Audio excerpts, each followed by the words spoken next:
AFP Modernization News Roundup, January 31, 2022. Please like and share the video, and subscribe to the channel. Here is a roundup or summary of news related to the modernization of the armed forces of the Philippines in the last couple of days. First is that unlike the previous false alarm, the Indian press this time was right in saying that the contract for the acquisition of the Philippine Marine Corps of the PJ-10 BrahMos missiles was going to be signed last January 28, 2022, because the Department of National Defense did reveal to the public on that date the ceremonial signing of the contract. The deal is a first for both countries. For India, this will be the first ever export sale of their BrahMos missile to another country. For the Philippines, it will be the first ever acquisition of a shore-based anti-ship missile of the entire armed forces of the Philippines.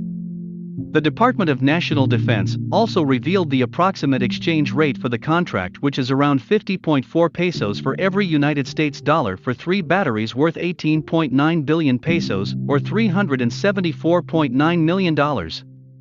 Next is that the Department of National Defense nor the Armed Forces of the Philippines has not provided much specific details about what the BrahMos batteries of the Philippine Marine Corps will consist of, but an Indian website has provided some possible details about it. As per the website, each BrahMos battery will consist of 6 vehicles, which includes 3 missile launch trucks, 1 missile loading truck, 1 over-the-horizon radar, and a command and control center. Each missile launch truck will only have 2 BrahMos missiles at the ready, so each battery will have 6 BrahMos missiles ready to launch.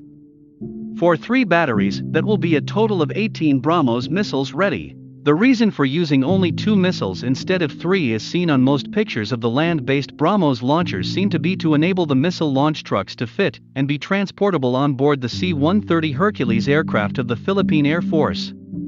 Last but not the least is that the MENA FN website posted an article saying that Turkey is offering their STM500 Mini Submarine for the shallow water attack submarine concept of the Philippine Navy.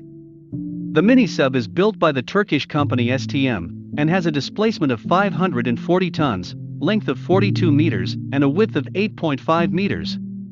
It has a cruising speed of 9 kilometers per hour, can dive up to a depth of 250 meters, and a crew of 18 personnel. It has a pretty good range of 6,482 kilometers using its diesel engines, but only has a submerged range of 140 kilometers using its lithium-ion batteries. However, it can be fitted with an air-independent propulsion engine that will boost its submerged range to around 926 kilometers.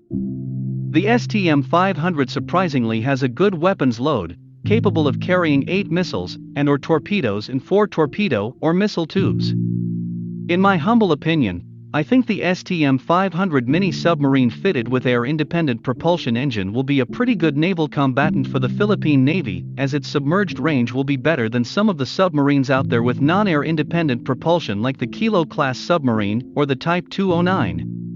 Its ability to carry 8 weapons also gives it good combat persistence as a naval combatant, meaning it can fight a bit longer if necessary with that kind of a weapons load. 8 weapons though might not be worthwhile enough for it to be used offensively with land attack missiles, but the Philippine Navy doesn't seem to want to use their submarines for offensive purposes anyway. So to summarize, the contract for the BrahMos missiles of the Philippine Marines has been signed.